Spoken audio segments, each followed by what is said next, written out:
Today's episode is brought to you by HERdacity. HERdacity is a nonprofit inspiring confidence in women to achieve their professional goals. For resources, networking opportunities, and a strong community of women, visit HERdacity.org to learn more.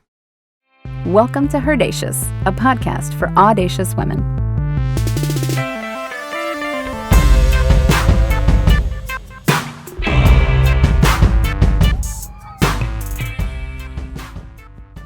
Hello, everyone.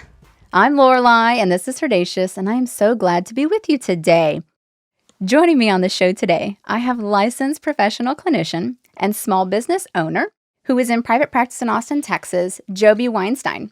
Jobi has a decade of experience working with individuals and families in the areas of addiction and mental health. Welcome, Jobi. Thank you. Thank you so much for having me. I'm thrilled to be here today. I'm thrilled to have you here today. So Jobi is going to be talking with us about how we can combat fear and find meaning in crisis. And I hope that this is especially impactful to those of you who are listening because of what is currently going on in America with COVID-19. So Jobi, talk to us about combating fear. The first thing I want to talk about is why it's important at a time like this to look at our own fear.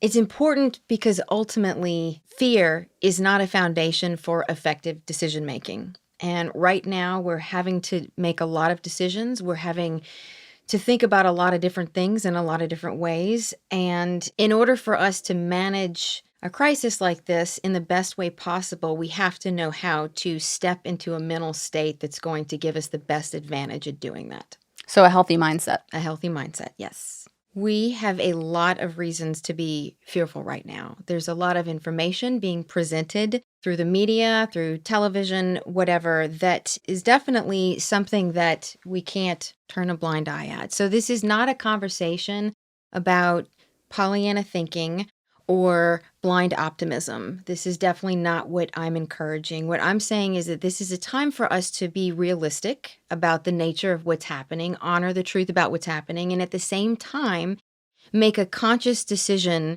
to employ an emotionally mature response to this crisis. For those of us who aren't clinicians, what is Pollyanna thinking? Pollyanna thinking is kind of blindly optimistic. It's a mindset that a lot of people attempt to utilize in difficult situations. There's actually studies that show that blind optimism, so to speak, is actually a less resilient form of thinking than realism. They've done studies with POWs and whatnot that have found that people that are blindly optimistic about situations tend to go in strong, and they're going to come get us, they're going to do all these things. And when the going gets tough, they tend to break. Whereas the realists showed up in the camps or wherever they were. They recognized the truth about what was going on, and then they made decisions about, okay, how do we do this? What if we're here for a long period of time? How do we develop the languaging to talk to and communicate with one another? How are we going to be in these small spaces for long periods of time? So again, this is definitely a conversation about how to combat fear and how to not allow fear to make our decisions for us. But this is not about being blindly optimistic in a time when we need to be effective decision makers and think as effectively as possible. Okay, so optimism is still allowed, but we need to not be blind to the realities and the consequences of our actions during times of crisis. Indeed. So how do we start using fear in a healthy manner that produces what? Is it a positive outcome? Is it just an informed decision-making approach? Well, it certainly, in my opinion, definitely has an impact on the outcome. The way that we engage in any particular situation emotionally is absolutely going to have an impact on the outcome in some way. But today I do want to talk about a handful of things that we can do. So the first thing that we want to do when we are trying to work with our own fear is we need to become aware of the way that our fear is functioning in our own lives. We need to understand what does it look like. And for different people, that can look a lot of different ways. For example, I will give you a story about myself, the story that sort of inspired this topic today. So a few days ago, I was walking my dogs. I was out for a walk. And for the first time, I was starting to realize that my client load this last week got cut by maybe a third, maybe almost even half. I'd been really busy for the time before that, so it really hadn't started to settle into me until I started walking my dogs, which is something I haven't had a chance to do in a really long time. So that in and of itself was somewhat unstabilizing, if that makes sense. So I'm starting to think about the reality of what's going on. And oh my God, I only have so many clients this week. And I run into a neighbor who proceeds to ask me, first question out of his mouth was, how was your work week? So then I proceeded to say, well, it was not good. And as I said it out loud, it reinforced one more time the fear around the situation. So my neighbor, very well-intentioned, proceeded to give me some information that, let's just say, around the virus, what's happening, and the fear-based outcomes sort of projected into the future.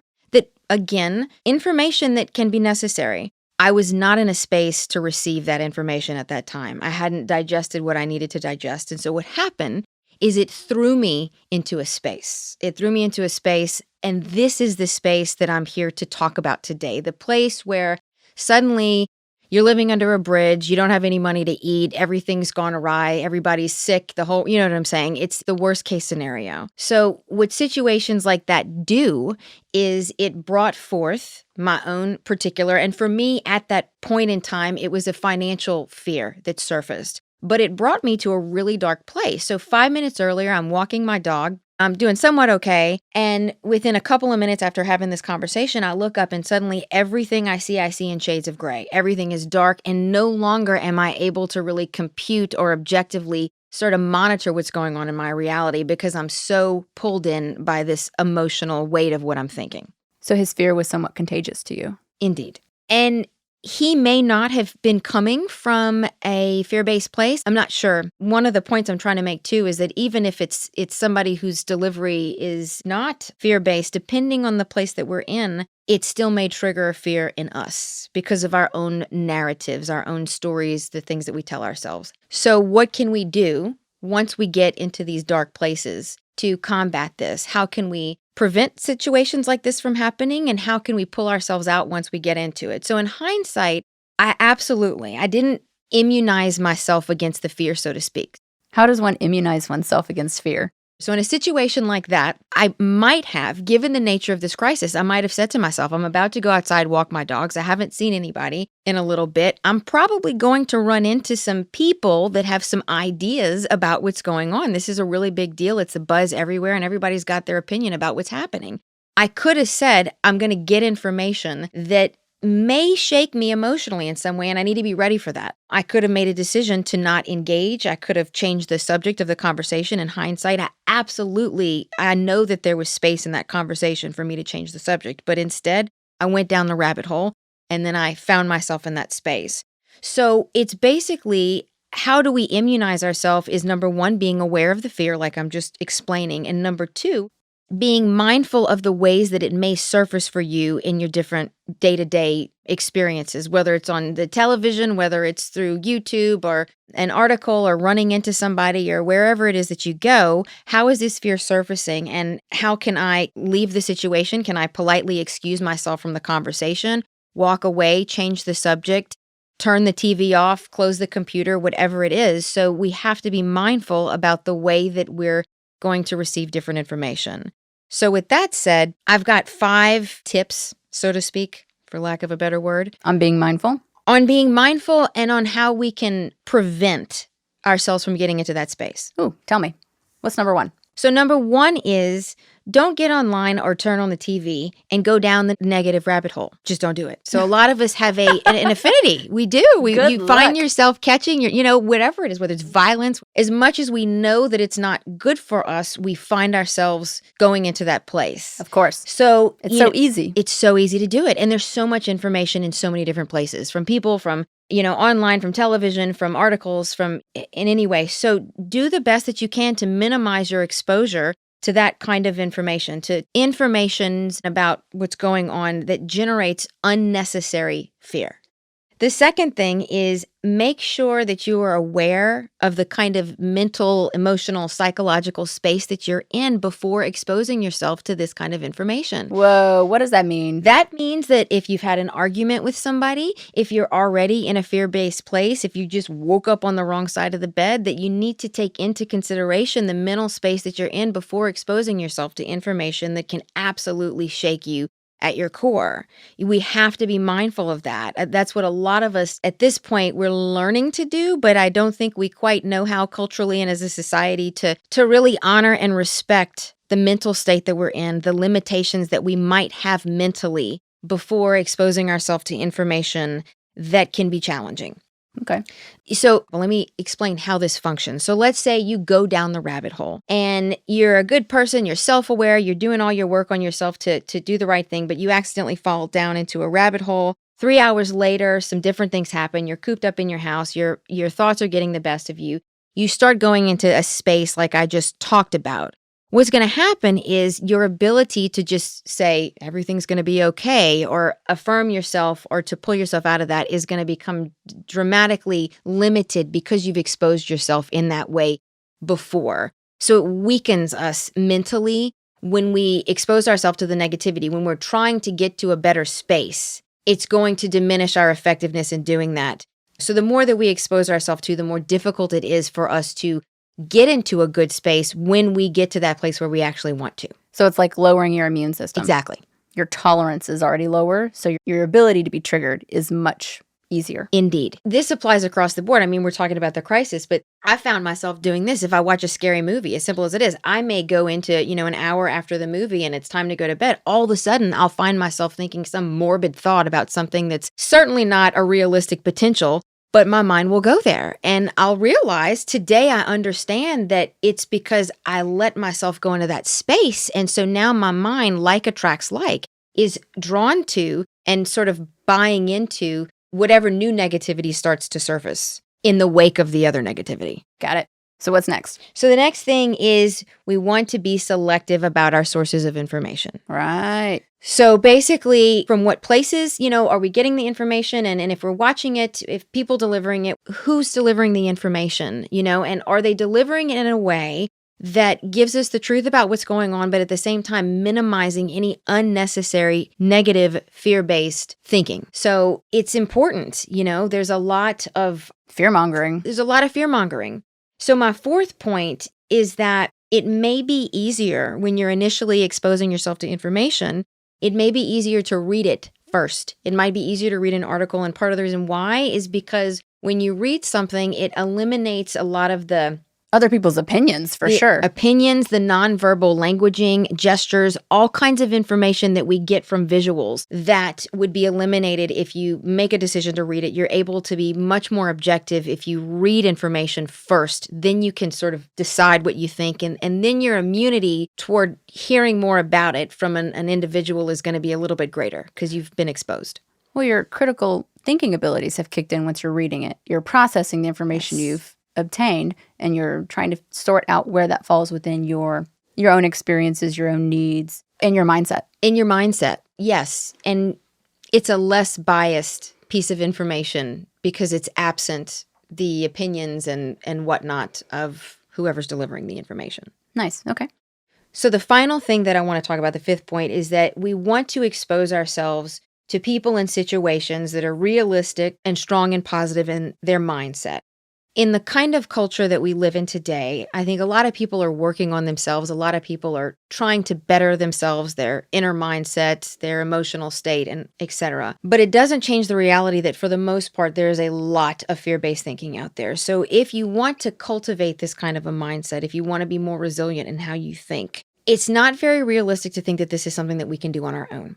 So this is why I strongly encourage, I participate in a lot of different support groups, and I make sure that I'm exposed to the kind of people that are going to hold me accountable and the kind of people that are also pursuing this same endeavor. In order for us to really combat, I would say, a collective fear, so to speak, I do believe that it's something that we have to do together. It's something that we need each other to bounce off of, to hold each other accountable. The fear that we're combating is personal, but it's also very collective. And most of us have been programmed and we've been taught to think this way by generations before us that did the best that they could with what they had. But most of us were taught to an extent, you sort of scan the environment for everything that's wrong so that we can fix it, make sure that it's right, and make sure that we're okay. And there's a part of that is okay. Fear in and of itself is not a bad thing. That is not the point that I'm trying to make. Fear is what causes us to put the sanitizer on our hands It's what causes us to distance ourselves from people socially, to become aware of the things that we need to know, the supplements that we need to take to build our physical immune systems. Fear has a significant purpose in all of this. It keeps us safe. But there is a point where it starts to work against us. And so I think that in some ways, our natural instincts are a good thing, but we have a tendency, I would say, as a collective, to take that fear and run with it in kind of an unconscious and faulty idea that hanging on to it is going to keep us protected. It keeps us protected to an extent, but at a certain point, the fear starts to inhibit our ability to think clearly. And that's the point that I'm trying to make here. Excellent. No, I think you made really clear points for us, and these are something for us to consider.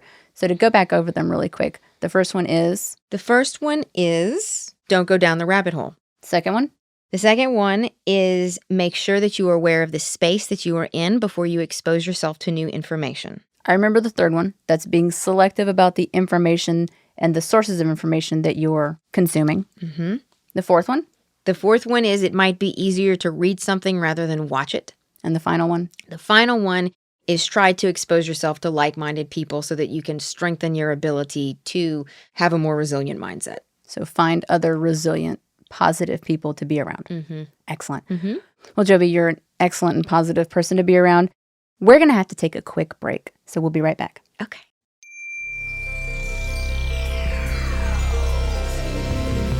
Hi, Barbie here from Moonray, husband and wife indie pop duo. If you enjoy the intro music, we invite you to listen to our debut EP, Honeymoon, streaming now on all platforms.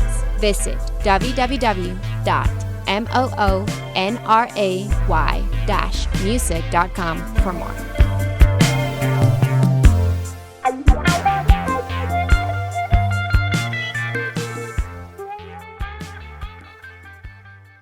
And we're back. So in the top half of the show, we talked about combating fear. So let's go on to making meaning out of crisis. How does one find meaning in crisis, Jobi? That seems really unique. So this is definitely not an original concept. This comes from a very famous author. His name is Viktor Frankl. He wrote a really famous book called Man's Search for Meaning. And Viktor Frankl was a Holocaust survivor. He was in some of the worst concentration camps in the Holocaust, including Auschwitz. And the essence of his teachings is basically that the best way for us to adapt and manifest resiliency is to find a way to make meaning out of our suffering. So what he pretty much told himself, how did he get through something like the Holocaust and come out the other side of it? Well, he made a decision early on. He says, I came to this planet to be a teacher of resiliency. And in order for me to teach resiliency, I had to go through something very, very difficult. Otherwise, how would I be able to teach this? And so he told himself, he said, when I do this, when I come out the other side of this, I'm going to teach the world about what it takes to get through some of the most tragic and difficult of conditions while maintaining the human spirit and not completely getting broken. That's beautiful. It's incredible. The book's incredible. It's a true story, and I personally believe he is one of the world's greatest teachers with what he came out of it with. And so basically, that point of this is how do we put meaning on this, personal meaning on this, in order to navigate it better? Give me another example of finding meaning in crisis. So really, ultimately, the key to finding resiliency is to consciously construct a narrative that works in our favor rather than against us. We're going to talk a little bit more about narratives in just a second. But an example of this is 9/11. So we can look at 9/11 as a mere tragedy that was just an awful, atrocious, horrific event. Or we can kind of back up a little bit and get more objective and try to find a way to see it in a different light. We could make a decision to decide that it sparked a collective compassion for humanity that rippled into the future and continues to touch us today. I do believe that if we look historically at that time, and this is also not an original thought, if we look back at that time, we'll notice that we really made a decision as a collective to embrace compassion and empathy for one another in a way that I don't know that we'd experienced collectively before. We could have made a different decision.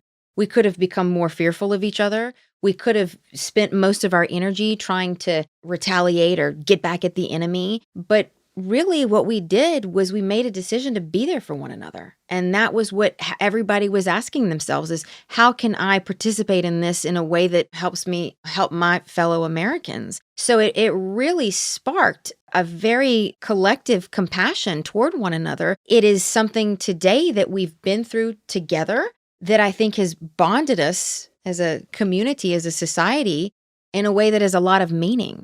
It was a very tragic event, but I also think that it created the space for a kind of compassion that we had not experienced collectively before. So out of tragedy rose an opportunity to see the world in a different way. Yeah.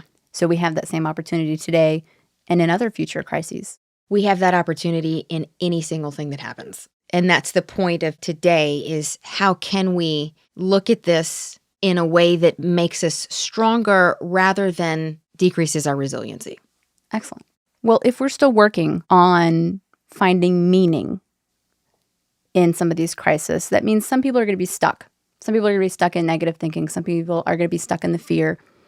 Some people are going to be stuck in some sort of fear spiral or falling down those rabbit holes. What do we do when we find ourselves stuck? What do we do when we're trapped in that negative way of thinking, or we're trapped around people who have that negative way of thinking and they're sharing those vibes with us? Indeed. So a few things to just start thinking about when you're trying to understand meaning is, one is basic. What kind of positives can we find in the situation? So right now, I think that most of us agree that social media has been a blessing and a gift. That had this happen 50 years ago, we wouldn't have been at the same advantage. We wouldn't have known as quickly and been able to take action as quickly, etc. I think there's plenty that we can find, but that's just an example. So one, to start to look at the positives. Another thing is that start looking at it as an opportunity to grow and to build strength. And I know that that is kind of cliche, but it is a choice about how to look at things. As an opportunity for growth, do you mean personal development? Do you also mean professional development? Since we're all having so much time on our hands, we can take time to develop different skill sets, different tools to move our careers forward, to move our relationships forward. I think first and foremost, it's personal development, but I think the extension of that is that growth sort of leaks into all of the other areas of your life following. So as a ripple effect. Absolutely. So peace is not something that we attain when things are easy. I love the concept of yoga and meditation, and I participate in all of those things. But when it comes down to it, peace is cultivated through the weathering of difficult times with grace. So for all of us, and I know there's so many people that are wanting to cultivate their own sense of peace and centeredness and things like that, as we go through periods like this and apply our skill sets, we get much better at doing that on the flip side. All difficult times end at some point. We can't control when they end, but we can control how we engage, what we think, feel, and do. Okay. So the next thing I want to bring up, which is very relevant, you were asking, what's our motivation? What is it? Personal development? Is it professional growth? What is it? What I have to say to this as a therapist who's worked with kids, young adults, and family systems for almost a decade now, is that this is a teaching moment. That our youth, our kiddos, inherit first and foremost our thinking and feeling patterns. Whoa. If we do not do our inner work, that this will work against them in the future. So basically, as they get older, right now they're looking to us. They're going to model. They're going to imitate what they see here, because that's how you learn. And, of course, their brains are sponges, and they're absorbing everything that they see right now. And it's, and that's a lot of people mistake that, because with teenagers, they're not looking at you, they're not paying attention, they're individuating, they don't want to be around, but I promise that they are paying attention. And in 20 years or 30 years, when they're the ones that are responsible for leading crisis, they will model and imitate what they've seen here. And again, the thing that they really inherit first is the thinking and feeling patterns. So when we do this work, we spare them from having to do this same work when they get older, because the beautiful thing is that they are sponges and they will absorb and really naturally and organically employ this kind of thinking as they get into adulthood, just from having the experience with us as children. So the best thing that we can do for our youth is to be conscious and mindful of our own thinking and behavior, because they're paying attention to us, both consciously and unconsciously. They're paying attention, they're learning, and they will take this experience and they will utilize it as adults. So the stuff they're learning now will become part of their adult narrative. When we talk about adult narratives now, for all of us who are adults, and we might have some sort of inner struggle, maybe some sort of problematic ways of thinking, weird negative self-talk, interesting rabbit holes that we're following down. How do we start to rewrite these narratives to more positive, resilient, and optimistic narratives that can keep us moving forward together? So in rewriting the narrative, it's similar to the fear situation in that first and foremost, we have to become aware of what is our narrative.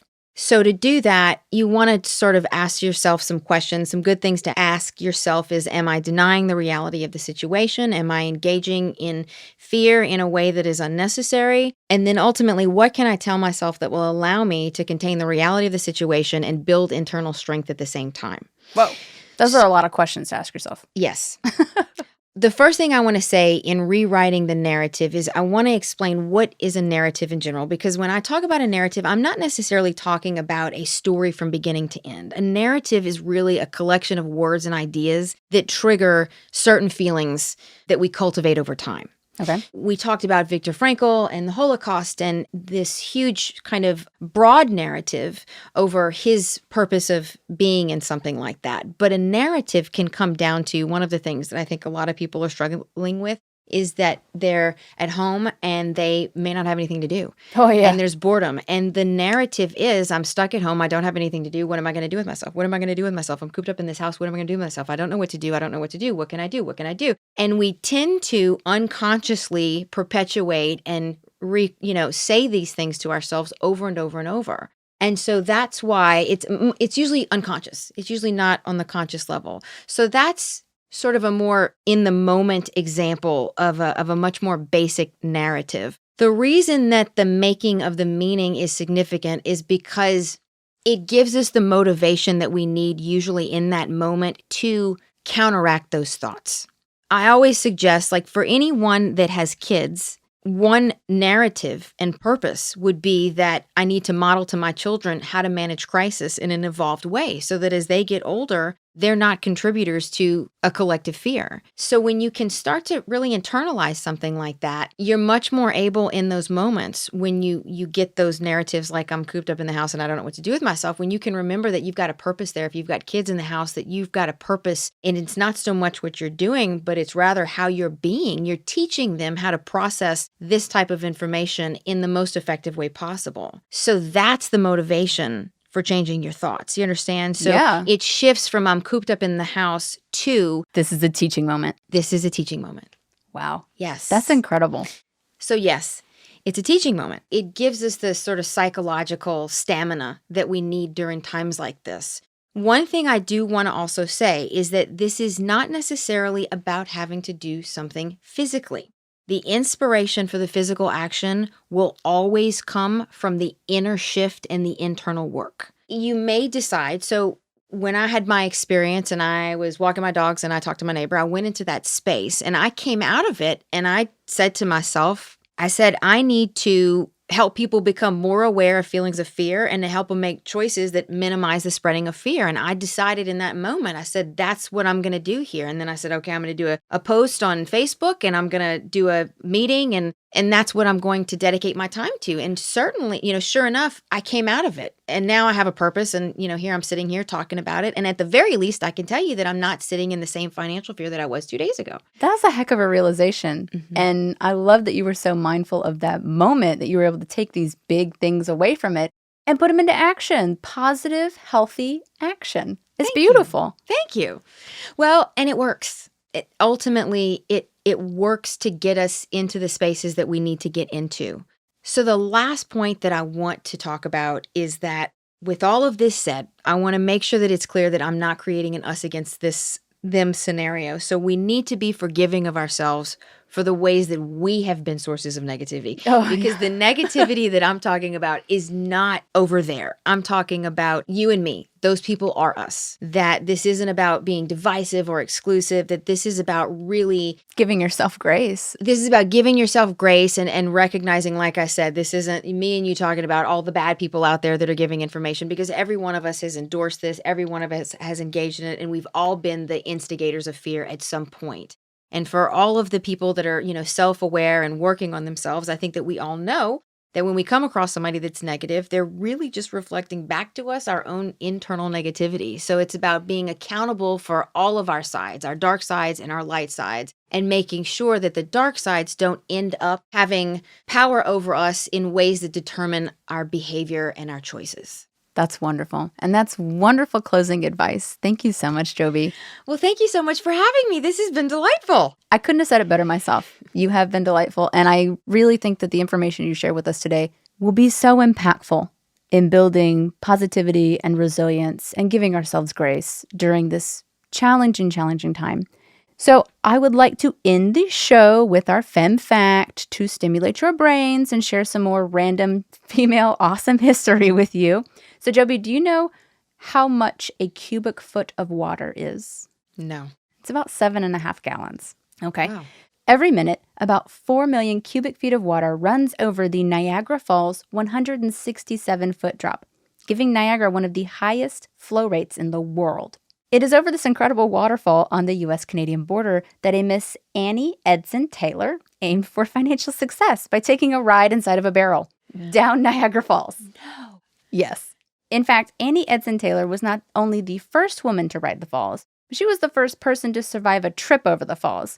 And she was 63 at the time of her ride. You're kidding. No, I could not make this up. So Annie was born in 1838 in Auburn, New York. She had studied to become a school teacher when she met her husband, David Taylor. After the untimely death of both her newborn child and her husband, Annie spent the next few years between jobs trying to make a living. From opening a dance studio to being a music teacher to moving around the country with a friend just looking for work.